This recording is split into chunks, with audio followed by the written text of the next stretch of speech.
Well, good morning, everybody. Good morning. Are you awake? I'm glad to hear that, Barry.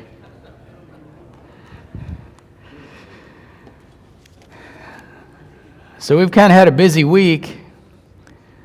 We had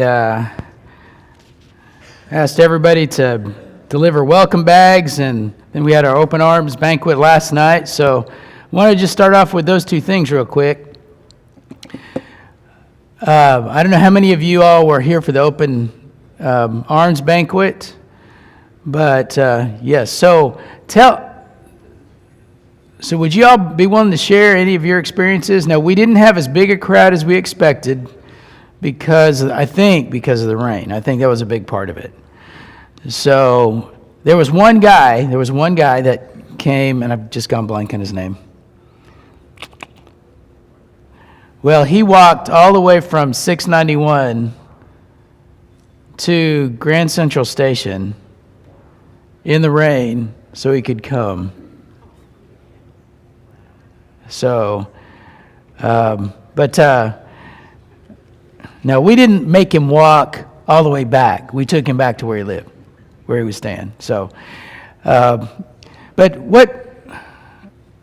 what were any of your experiences? Would you like to share anything? Did you get to talk to any of the people? Anything that stood out to you? The family that came that walked so far. Yes. And those kids were very appreciative and very kind. Right. So there was a family that I think they had to walk about, 2 girls and a boy. So there's a whole family that had to walk about 6 blocks in the rain to get to a place for us to pick them up. Because we couldn't go all over the place and pick people up. We had to have certain stations. And so, they were very appreciative. What I thought was interesting is that you could just really have some good conversations with them. And we were joking all along the way on the bus and all of that. So, yes, they were very appreciative. And they also, I have no doubt that what they're going to do is tell others about their experience. And that if we were to do this again, assuming that it's not just pouring down rain, we'd probably have a fairly full house. That would be my expectation. But I do appreciate Frank and Deborah really leading that and putting that together. So, and we had a bunch of our people there. We had a lot of our people who came to help out. So that was greatly appreciated as well. So, and apparently the cleanup went pretty quick because by the time David and I got back on the bus, I had to lock up. So, yeah. Anything else you want to say about that? Okay. So you all going to be quiet this morning? Wore out? Yeah. So Bob worked pretty hard last night.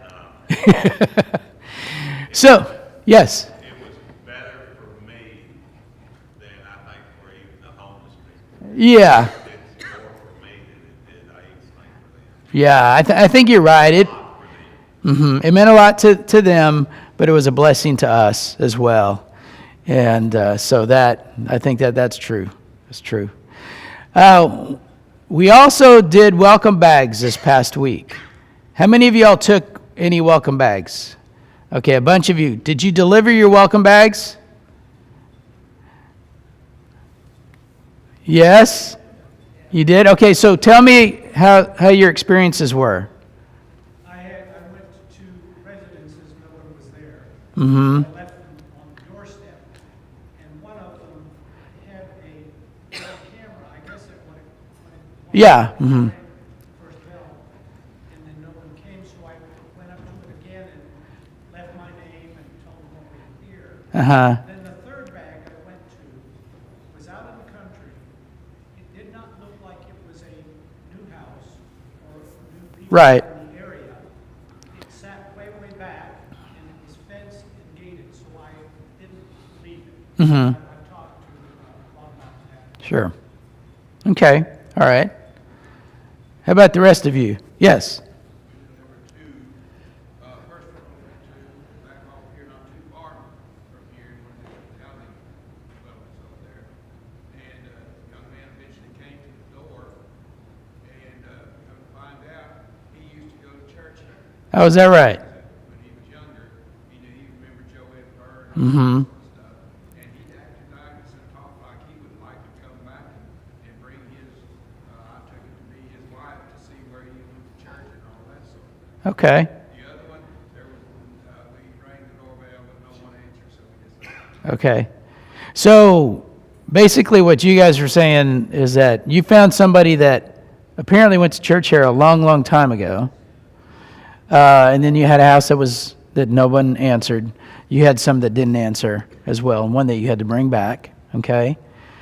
We had several like that. Sandy's got, tell us your story, Sandy. The first one was just north of here, Okay. and it was, looked like it had been a redecorated house, very, very nice. Mm-hmm. But I saw when I pulled in the driveway, the car doors were, the garage doors were open, but nobody there. Garage doors were open. Nobody was there. Okay. So I texted you. She did. She texted me during lunch, and I did not respond right away. Yes. Well, Rusty did get the message. Well, I'm gonna just write a little note saying, welcome to your new home. Mm-hmm. We're leaving this little goodie bag. Hope you'll join us at Western Heights. And while I'm writing the note, or just as I finished writing the note, a man pulled into the driveway. I pulled out in the street. And so I tried to meet him. It turns out they have not actually moved in yet. They're not newcomers. They've been Right. in the area for a while, but they're trying to fix up something on the inside. But told him that we would love to have him, and he was very gracious, very kind. Okay. So her first one, they weren't there. She started writing a note to them. They came in or pulled up while she was writing the note, and then she got to talk to them. Okay. I went to the second one, which was right behind the shopping center. Okay. And those kind of new homes there. And I went to the door, hit the ring button, but I didn't hear anything, so I Mhm. wasn't sure if it worked. So then I knocked, nobody answered. Yeah. So I went back out to the car, wrote my note again, took it back up to the door and left it. And as I was walking back to the car, a young lady comes running out barefooted, and she said, "I'm sorry, did you knock?" Very, very nice young lady. Her husband was at drill. Mhm. I told them that I was from Western Heights and that we wanted to welcome them to their new home and so on. And very nice conversation, and she seemed interested. Okay. So she got to talk to a lady in one of the newer homes. Yeah. And So if you get ready to leave it, just write a note. just write a note. Yeah. If they're not there, write a note, and they'll magically appear. Yes. Okay. All right. Any others? Yes, David. We had three, all three of them had Ring cameras on their, So you guys are being recorded as you do this. Yes. yeah. So they don't answer the door when you walk up. We're not taking anything, but when you mention, we've got a goodie bag, a welcome bag, it's got some voucher for a hamburger joint. Yeah. They open the door. They open the door. Okay. Yeah. Yeah. Good conversation. Right. So you let them know what's in the bag, and they'll come. Yeah. Ron, did you have? Uh-huh. You're out by Schulman's? Yeah. You talk to him. So that's what, so that new experience, we're talking to the doorbells. Yeah. Very good. So you guys are adapting. That's good. I felt like we were gonna be on America's Home Video. Yeah. You know what? That sounds like a good idea. We could do that. Ron, could you meet some of these people ahead of time, and then when we show up, just do a prank on us? Make sure it's your bag. Yes, yes. Oh, well, good. Well, I'm glad that everybody's getting to them. If you haven't got to yours yet, do that this week. And remember, if you find out that there's really not anybody in the house or anything, bring it back and we will make sure it gets to a place. So I think at some point we may be using some of these for your own neighborhoods too, right? That if you've got somebody that moved in down your street or something, is that what we were thinking about, Ron? We've already delivered 7 of those. Okay, we've already delivered 7 of those. Okay. Right. You just need to make sure that if you do that, make sure that you let us know what address you delivered them to so we don't deliver multiple bags. So, all right. Well, good. Well, thanks for doing that. I think it's important for us to reach out and connect with our community. And it's good that you guys are taking those steps to do that. Yes, ma'am. Doing like apartments? I don't know that we're doing apartments yet. Is that correct? So we're not doing that at this point. Yes, sir. Yes. We don't have a way to get a good list from the apartments. Okay. So if anyone has any ideas on how to do that, it may overwhelm us with the volume, but we would like to at least take a look at it. Right. So we don't have a good way to get, what he's saying is we don't have a good way to get addresses yet. But if you've got an idea, talk to Ron. Okay. All right, well, we're going to go ahead and get into class. Thanks for sharing this morning. So we're in Matthew chapter 5. We're looking at the Sermon on the Mount. And so I have a question that I want to ask. How do you describe or define integrity?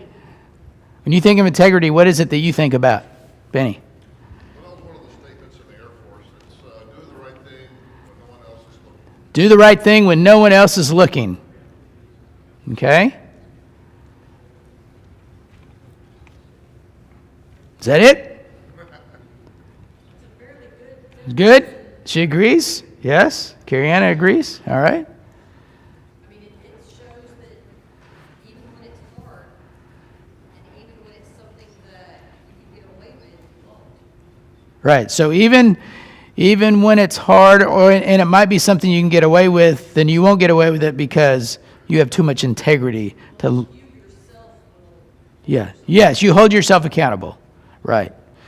It has a lot to do with honesty, right?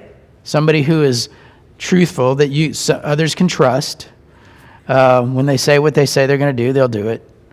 And so, where do you find integrity today? I mean, where's the best place to find integrity?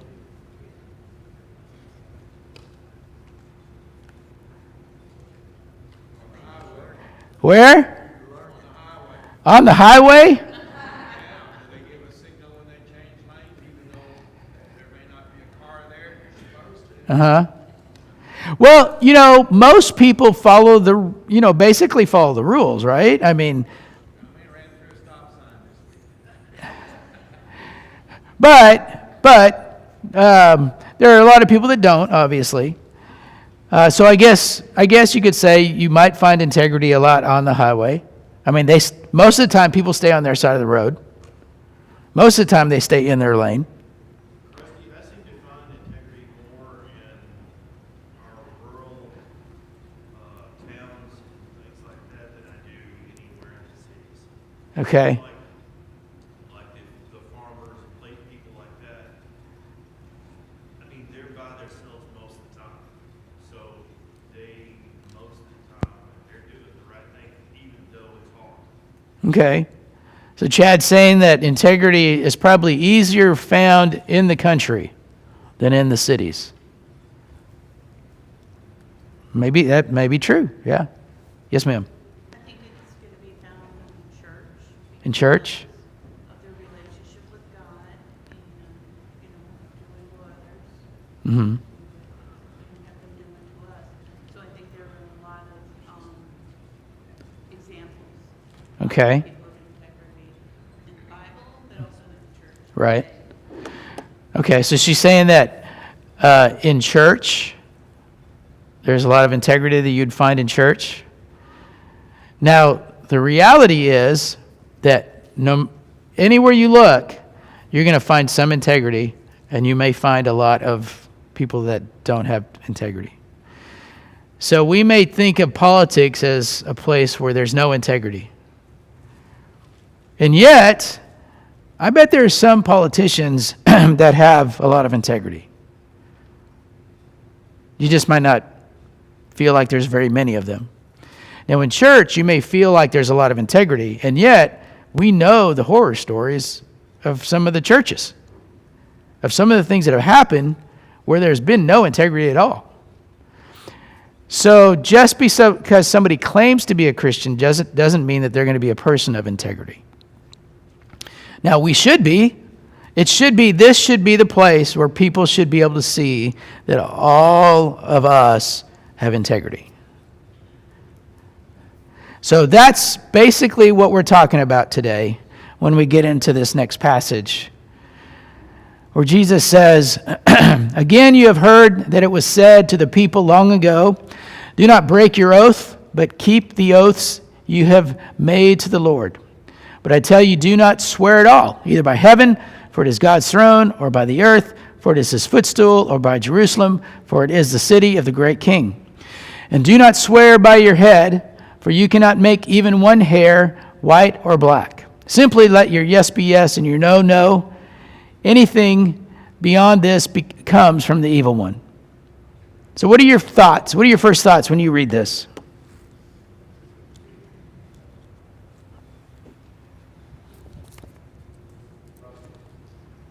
Well, yes.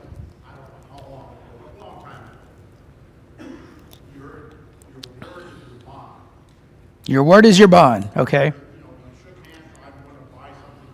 Mm-hmm. Right. Now, of course, we can't buy groceries without signing some warrant because of the change that we've seen where people would shake hands and then somebody would break their bond. Mm-hmm. And hence, the other person got mad at anyway. Mm-hmm. We're moving away from that to law purposes. Mm-hmm. So he's saying that it used to be that your word was your bond, you could trust people on a handshake, and you can't do that anymore. Would you say that's true? Well, it felt like it, right? I mean, if this kind of stuff was written way back when Jesus was alive, they still had a problem then. Right? Yeah. And so, right. It does feel like, so she's saying it's not anything new. It depends on the company you keep. It used to happen back then. It happens today. It feels like it happens a lot more. But you know what? We get to hear a lot more about it. So we get to read about all these people all over the world who have not been honest. And so all of that's thrown into our memory bank. So it feels like it's a lot worse. And it may be a lot worse because there's more people. There's more people who can be dishonest.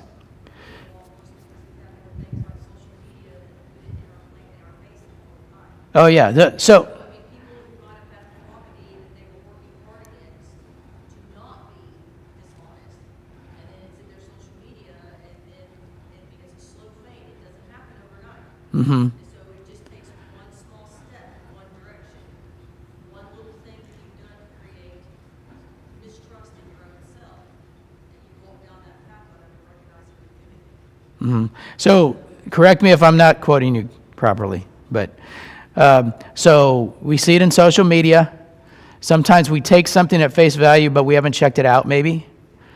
Or we may say something that's our opinion, but it may not necessarily be based in fact, and then it takes off. And somebody else takes it. And so I've seen a number of times where people have posted something on social media, but they didn't check the source, and then it turns out that it wasn't really true. So are you all familiar with Babylon Bee? Babylon Bee is a social media, it's kind of what? A satire. So it talks about churches and religions, and it comes up with these stories that are not true, but there's a teeny bit of truth in them, and it's all meant for humor. And some of it's fairly funny. Like the Baptist church who built a baptistry with a slide, and they had more baptisms as a result of it. And then people read these and they think it's real, and then they post it and they say, this is just terrible. But so we have to vet even the stuff that we have on our social media pages. Because if we're not careful, we could be spreading things that are not true without meaning it. I mean, I think for a lot of people, their intention isn't to spread things that are untrue. They just didn't check it out. All right.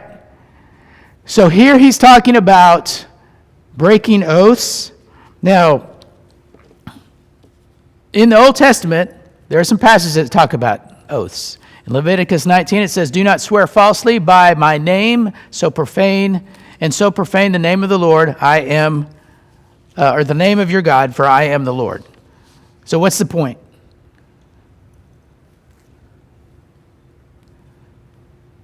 Not swear, not make a statement based upon the Lord's name, because it profanes him, it makes his name less. Okay. It's no longer holy and worthy to be mentioned in honor. It's now mentioned as though it mentioned the word trash. So would that be misusing God's name? Yeah.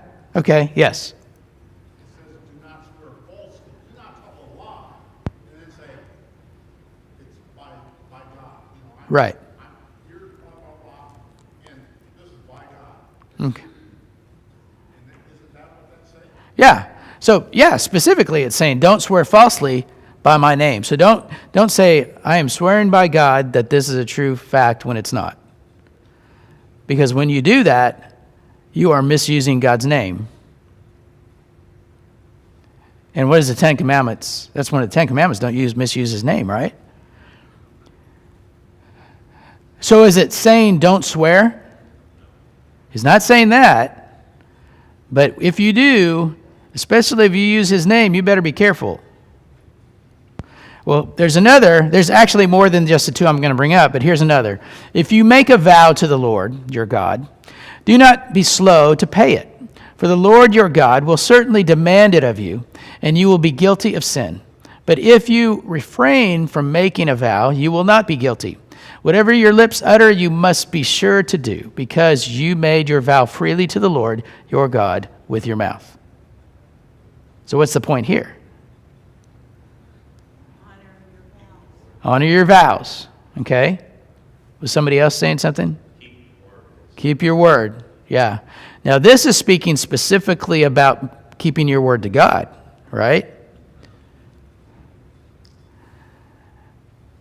So what does he say you can do or you can decide not to do?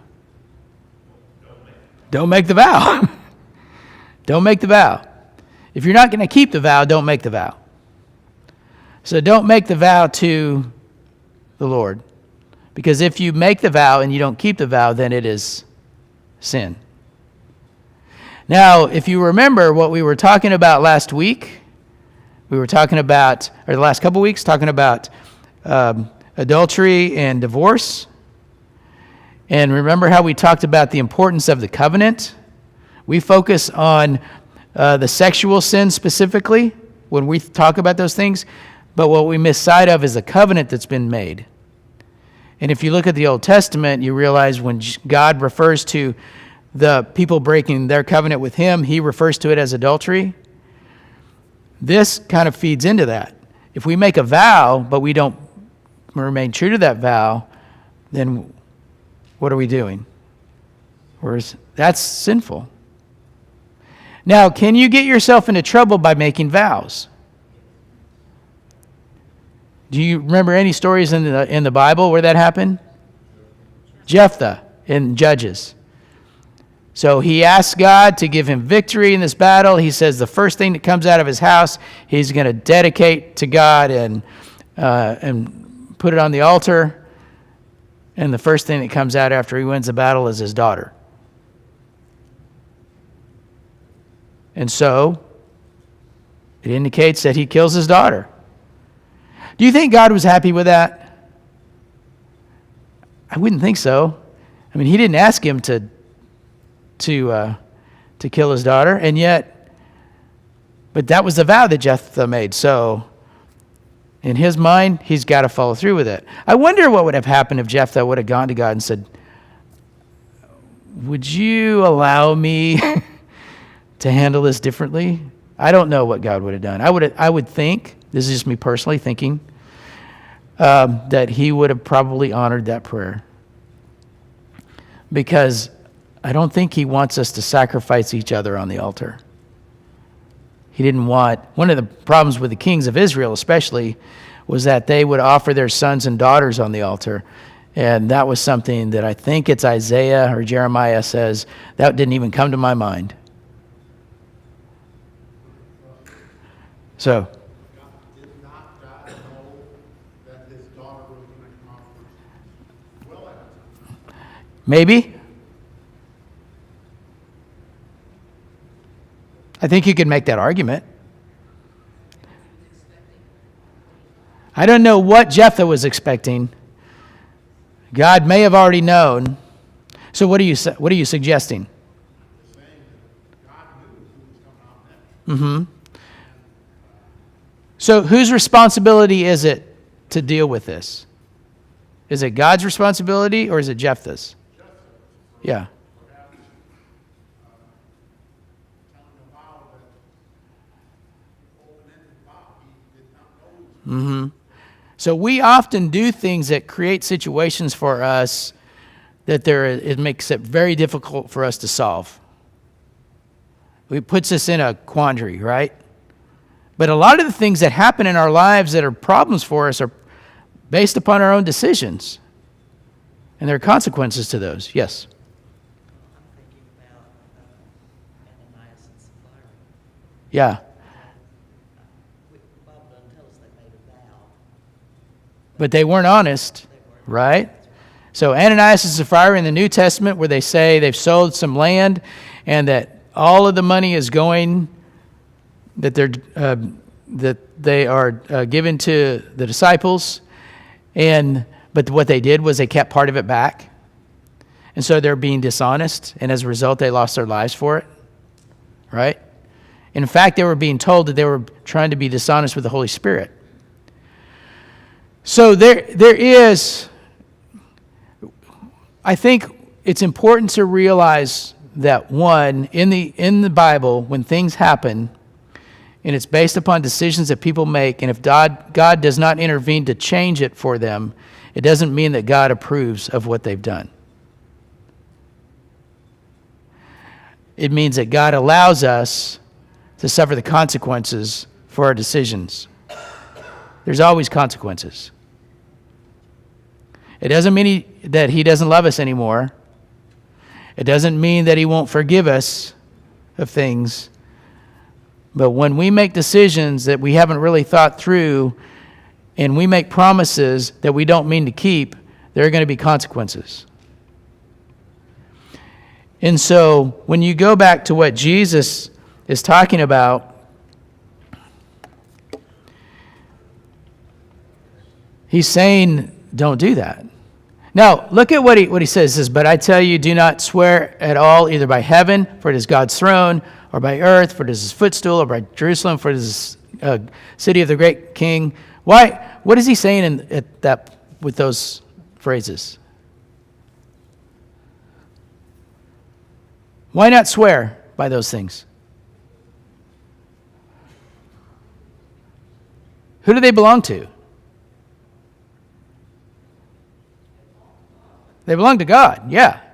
When he talks about the great king, who's the great king? Well, Jesus is a great king, right? So maybe he's thinking about David. That's how the Jews would often think of David, because they weren't thinking yet about the Messiah being here at that moment. But it didn't belong to them. So don't use these things that don't even belong to you. Then he goes on and he says, don't swear by your head, for you cannot make one hair white or black. Well, now, we've changed that, haven't we? But You have to keep putting product on your hair in order to keep it the color you want it to be. It's eventually going to go back to what it was. They had dye for hair. They probably did. I haven't even thought about that. Yeah. They figured out a way that if someone had gray hair, they figured out a way to dye it black if they wanted to. Mm-hmm. It's just saying you can't naturally do that. You can't. Yeah, you can't naturally do that. We don't. So, one, these things don't belong to us, and two, we don't really have any power. So what are we supposed to... Yes, ma'am. I was just thinking about, a lot of what Jesus said was about the intent, the heart. Yes. And even the Old Testament scriptures that you just read remind me of that. It goes to the intent. If you're going to make a vow or swear and you have no intention of following through, that's where the problem is. Right. Yeah. So what she's saying is it goes to the heart. And that's really what this sermon is about. It's all about taking these rules and looking deeper into those rules to consider where our hearts are with relationship to them. So it goes to the heart. So if we're making a vow and we have no intention of keeping that vow, that's not good. When you were a kid, did you ever make a promise and then cross your fingers? Because then you didn't have to keep the promise, right? So we do that. People do that all the time. They make these promises that they don't intend to keep. And so if we know that it's someone who's making a promise like that they don't intend to keep, do we trust them? No. So what Jesus says is let your yes be yes and your no, no. Be the kind of person that can be trusted. The other way of looking at this is that sometimes when we make a vow or we make a promise and we say, somebody doesn't believe us at first, but I promise on my mother's grave. Have you ever heard that? Maybe in a movie or something. Maybe you've heard that in person. On my mother's grave, I promise I'm going to do this. What are we trying to do? Huh? Convince them. We're trying to manipulate the situation in order for them to do what we want them to do, right? There is, Dallas Willard, in his book, The Divine Conspiracy, says this about this passage. He says, the essence of swearing oaths that Jesus targets here is about invoking something or someone else, especially God, to make your words seem more significant and more weighty. The aim is to impress others with your seriousness or your piety so that you get what you want. It's a device of manipulation designed to override the judgment or input of others in order to possess them for our purposes. It's manipulation, or as we would say in our culture, spin, and Jesus says it's evil. You ever thought about that? Instead of loving and honoring others with truthfulness, the intent is to get one's way by verbal manipulation of the thoughts and choices of others. So what do you think? Would you agree with that? Are there things that you're not sure about? Yes, ma'am. Yes, I think that's true. And I also think that if we want to do something,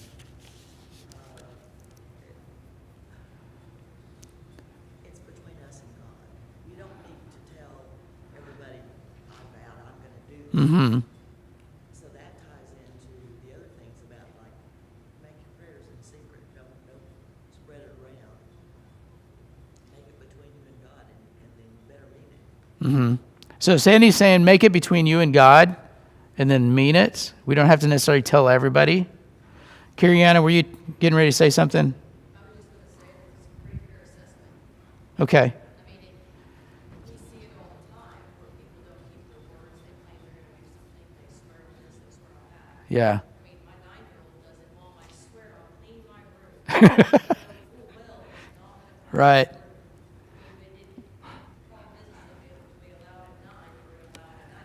Right.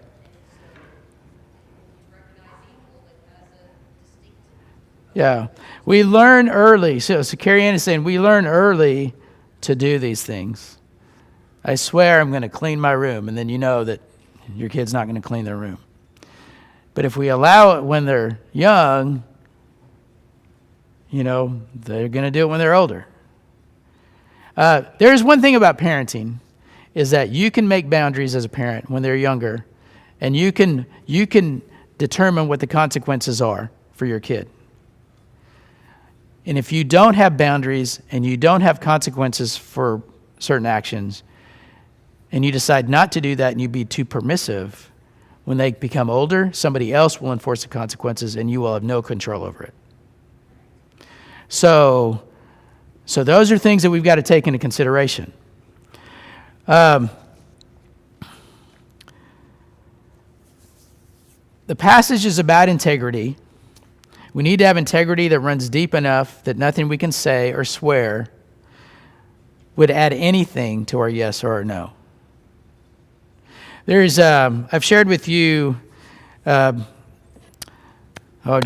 Harris. Some of you know who Randy Harris is. He used to teach at ACU. I think he's at Lipscomb now, but he would do something with his freshman Bible classes. He would give them this scenario. He would say, imagine that you are getting ready to enter the last semester of your senior year. You've got a job lined up. You're an accounting major. You've got a job lined up with a good company. You are engaged to be married. And right before the semester starts, you discover from the registrar that you have one class in English that you're short. You forgot to do that general ed study. And the only thing that fits your schedule is early American literature. So all you got to do is pass. You don't have to get a great grade in it. You just have to pass it. So you say, okay, I'll do it. So you begin the semester with reading The Scarlet Letter. Randy describes it as a book about sex that's really boring. So you read that. You go on to The Adventures of Huckleberry Finn and Tom Sawyer. Those are a little bit better. You go on from there to poetry, and you don't like poetry, you don't get poetry, but at least they're short, even though they don't rhyme. And as you get to this point in the semester, you're passing, but you don't have a great grade. And then finally, what you're supposed to read is Moby Dick. 600 pages about whaling, and you're from Kansas. And you don't care about whales. And you decide, you know what? I don't want to read that book, so I'm going to look at the Cliff Notes, and I'm going to even watch the movie, and I'll get enough information so that when I take the test, at least I can pass, because that's all I have to do is pass. You get to the final, and there's one question. Did you read Moby Dick? Did you read it? What do you do? And so he'd have this big discussion with all of his classes. He said that 95% of them, because they were concerned, he would say that if you don't graduate, because you won't graduate if you don't pass the class, then you're not going to get the job because you got to have the degree. Whoever you're engaged to is going to think you're an idiot. Maybe they don't want to be with you anymore. And then you got to still go to school. So what do? They would come up with all kinds of scenarios or reasons for why it would be okay to say, I read the book. Because Melville's dead, so he's not going to care. It's a victimless crime. God really wants me to have this job, or he really wants me to marry this person. He said that 95% of his students through the years have said that they would lie about it.